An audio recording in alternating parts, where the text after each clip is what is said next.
So recently all the media have been talking about Jon Jones and Jorge Masvidal revolting against the UFC, asking for more money, and there's been some headlines out there such as The Great Divide, who will cave in first, Dana White, the UFC, or Jorge Masvidal and Jon Jones. Like there's some big battle going on. I thought I'd weigh in on the situation here because I really don't understand where this is all coming from. I think it really is because the media secretly hates the UFC and Dana White. They always have from the very beginning. Every major media person in the sport, every journalist is always against what Dana White does. They were against Fight Island. They were against putting fights on in the first place not too long ago. I know a lot of people forgot about that now that they've stopped complaining about it because everything's working out just fine like Dana White said it would.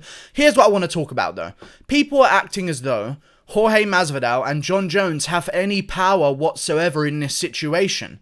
They're acting as though, oh, is Dana White going to risk losing these two and it might lead to the collapse of the UFC? I don't think people understand it. The UFC is signed with ESPN now for the foreseeable future. If the UFC doesn't have Jorge Masvidal and Jon Jones, they're not fighting each other. I almost said versus there.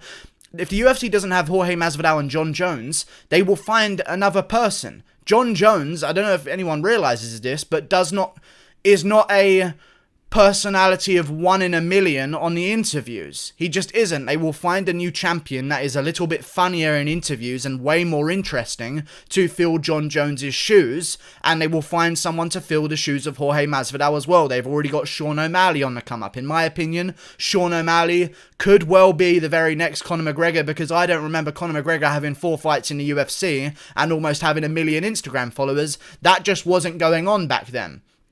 Here's what I want to talk about though. Jorge Masvidal and Jon Jones. I'll tell you exactly how the narrative will be written if they do decide to leave the UFC, because they very well could. They could both of them say, and by the way, they're both managed by the same person. They could both say, you're not paying us what we want, we're leaving, we're going elsewhere. And you know what the UFC would do if they ever tried to challenge them like that? Personally, if they were real about it and came into the interview room in a negotiation period and said, you know what, if you aren't giving me this, I'm leaving and that's final, and I'll sign here to confirm that I will do that if you don't, and it's all in writing, everything's legit, and they are actually going to leave, you know what Dana White will do? Okay, see you later, dude. Have fun at Bellator, have fun at ONE FC, because they're not the UFC, and if you go over there, you'll be seen as a coward, and Dana White would probably say this to their face. If you go over there, you'll be nothing. Because that's the truth. Every time someone goes to one of these other promotions, it is seen as them leaving the competition pool of the UFC. Okay, and it's not like, and here's another thing that I want to talk about here. It's not like Jorge Masvidal is this dominant champion of the division that keeps defending his throne. He wants more money, they're not giving it to him, so he's going to take himself to another promotion, and now that promotion will have the best welterweight in the world. He's not the best welterweight in the world. You know, there is an argument that he's not even top 3 at the moment. You know what I mean? Like, he doesn't have that much power yet. Like, if Masvidal took the belt and then wanted to start talking like this, maybe I would be a little bit more open to them getting the better of Dana White and actually earning the money that they want. However, if Jorge Masvidal leaves the UFC, and I'll do this for Jon Jones as well, if Jorge Masvidal leaves the UFC, Dana White and the narrative team at the UFC that puts all the promotion together will do this. Masvidal and Usman were supposed to fight at UFC 251 because they were supposed to fight at UFC 251. Usman stepped up, Masvidal didn't because he wanted to renegotiate, and Burns stepped up.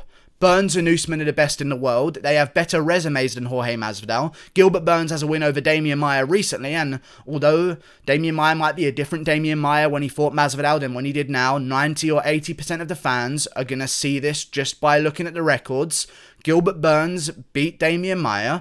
Masvidal lost to Damian Maia. Gilbert Burns beat Tyron Woodley, who beat Stephen Wonderboy Thompson. As close as those fights might have been, on the record it says that Woodley beat Stephen Thompson. Stephen Thompson beat Jorge Masvidal. Jorge Masvidal's lost to both Damian Maia and Stephen Wonderboy Thompson, who are still competing in the UFC as we speak right now. Kamaru Usman beat Colby Covington, who beat Damian Maia. Damian Maia beat Masvidal. Like, they will look at it in that way and they will see, wait, hang on a second. These guys who are 15 or 17 and 1, 16 and 1, and this other guy who's 19 and 4 are probably better than the guy who is, 30 something and 13? I want to say a third of his losses out of his entire career, a third of his fights are losses. They're going to look at that guy and think, oh my god, the UFC just lost the best welterweight in the world. Are the UFC the best promotion anymore? No, they're not. They're going to see that Masvidal wasn't going to step up. And even if Usman was trying to get more money for the Masvidal fight, you know what they will see? And Usman could turn this around this quickly. No, I wasn't. I showed up at 251 against a more dangerous threat, Gilbert Burns, for less money. That's what Usman did.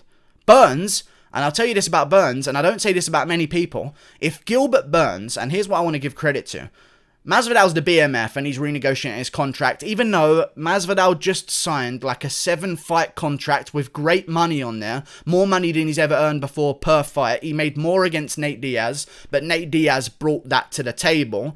Masvidal's going to go back down a little bit for when he's fighting people who aren't called Nate Diaz, because Nate Diaz, I don't know if anyone's realised, is probably top 5 names in the sport right now, guaranteed. But Masvidal just signed a huge contract and then immediately after said he doesn't want to fight unless it's a different contract and more money. That's not really how contracts work. You sign them, you're committed to them, unless the UFC allows you not to be. The UFC has all the power here, and I'll say this again about Gilbert Burns. I wanted to say this before I started that whole rant about Masvidal's contract. Gilbert Burns is one of the few fighters that I truly believe, if the UFC rang up Gilbert Burns, and I think the fans know this as well, if the UFC rang up Gilbert Burns and say, hey, Gilbert Burns, it's between you and Masvidal, Masvidal's asking for more money, the only way we're going to give it to you is if we give it to you for no money whatsoever, we'll pay for your flight, we'll pay for you to be there, we'll pay for your hotel, we'll pay for everything you need, we just can't give you your show purse or your win bonus, but you will be fighting for the title against Kamaru Usman. I can almost say with certainty, Gilbert Burns would probably say yes to that fight, and that's what the UFC wants in the UFC. Fighters who are going to show up, and unless those fighters go away, those real fighters start saying no, there will never be this change. And trust me, I feel like the fighters should earn a little bit more money, but I also understand how business works. The fighters did not sink millions into the UFC. They did not take that financial risk to begin with. The fighters are under no obligation to sign a contract that they don't like. They signed that contract because they liked the money on that contract. Masvidal signed that 7-fight contract because he looked at it and he said, you know what, I'm happy with that one. A couple weeks later, hey Masvidal, we want to give you to Kamaru Usman. I'm not happy with my contract anymore. I need millions and millions. That's what the fans will see. There is no power back and forth here. It is UFC and then it's everyone else that fights for them. I don't know why there's this whole thing like, oh, is Dana going to cave in first? Dana's not going to cave in. We're under a financial depression right now in the UFC and in the world period. In the world period, we're in a financial crisis right now, including the UFC, because we don't have any crowd whatsoever. We're barely running the events. Obviously, the UFC is still going to make profit off of those events because you know what? People need to make profit. That's how business works. They wouldn't be doing it if they weren't going to make profit. And you know what else? If Masvidal and Jones want to go elsewhere, go elsewhere. Who else is putting on fights right now? Go to Bellator.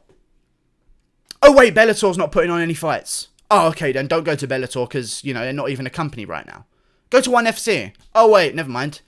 1% of people that watch the UFC will ever tune into a ONE FC event in their life. Alright, never mind, don't go to ONE FC. How about you shut up and sign the contract to fight Kamaru Usman?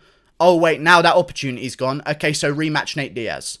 And for Jon Jones on the other side of things, another one I want to talk about here. Jon Jones acts like he wants to fight Ngannou.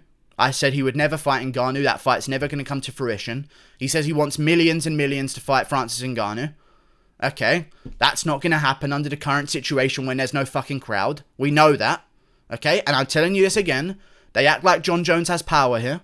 If Jon Jones leaves the UFC, you know what the narrative will be. Jon Jones left the UFC, and this is exactly what the promo... And I'm not saying I agree with this whatsoever, and I wouldn't agree with it with the Masvidal situation either. But the promo will be...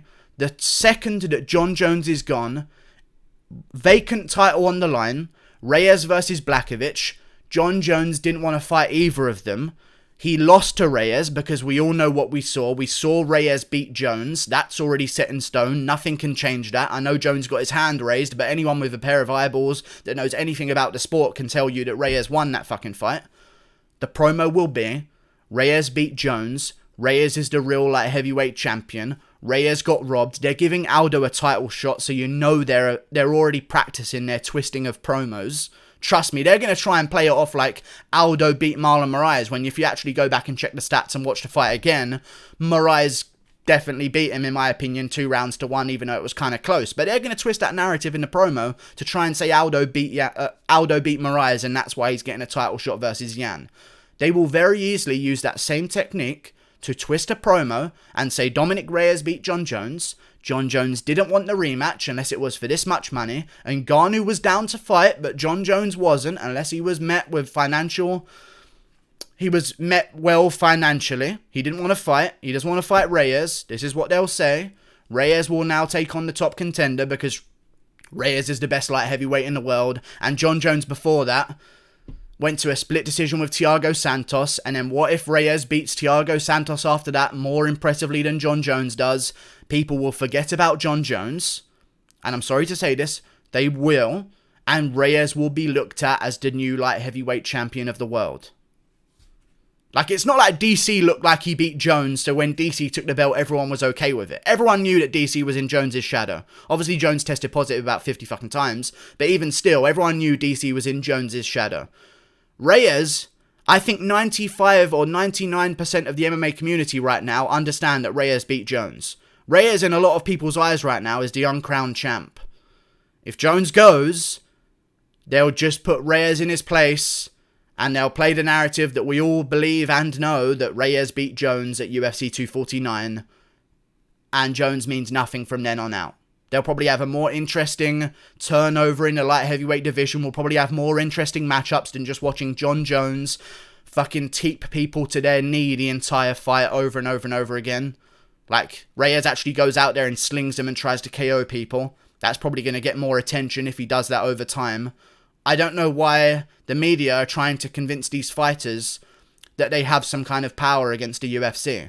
It sucks to say this, but they just don't. So fight. Because I understand that all the fighters want to earn more money and they want to earn what boxers earn, but guess what? You want to earn what boxers earn, you turn the sport into boxing.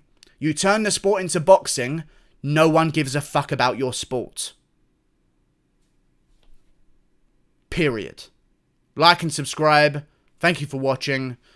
See you later. I just don't understand the whole situation. I don't even know how it's even a conversation. All they're both doing, and I'll end on this, all that Masvidal and Jon Jones are doing, they don't want to fight without a crowd because they don't want to earn less money than their last performance. So what they're doing is they're acting as if they really badly want to fight against these nightmare matchups in Ngannou and Usman. They're acting as if they want to fight them, when in reality, they're just buying time until the crowds come back, and we're going to see Jon Jones and Jorge Masvidal come back like a good little dog to the UFC and say, hey, I'll fight in October, now that the fans are back. That's exactly what's going to happen. Like and subscribe. Thank you for watching. Click that button there. See you later. Yeah.